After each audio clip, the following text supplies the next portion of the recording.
America అధ్యక్షుడు Donald Trump సంచలన వ్యాఖ్యలు చేశారు.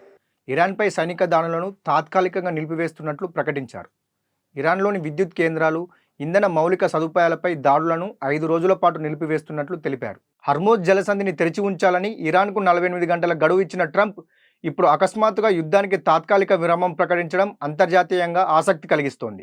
2 రోజులుగా ఇరాన్తో చర్చలు జరుగుతున్నాయని ట్రంప్ వెల్లడించారు. ఆ చర్చలు మంచి వాతావరణంలో సాగుతున్నాయని అన్నారు. పూర్తి స్థాయిలో సమస్యను పరిష్కరించే దిశగా ముందుకు వెళ్తున్నామని చెప్పారు. ఇదే సమయంలో 3 వారాలుగా కొనసాగుతున్న ఉద్రిక్తత పరిస్థితుల్లో ఇది కీలక మలుపుగా మారింది. మరో వారం రోజుల పాటు చర్చలు కొనసాగవచ్చని ట్రంప్ సంకేతాలు ఇచ్చారు. ఆ ఫలితాలపై ఆధారపడి భవిష్యత్ నిర్ణయాలు ఉంటాయని తెలిపారు. ట్రంప్ చేసిన ప్రకటన ప్రభావం వెంటనే కనిపించింది. బ్రెంట్ క్రూడ్ ఆయిల్ ధరలు భారీగా తగ్గాయి.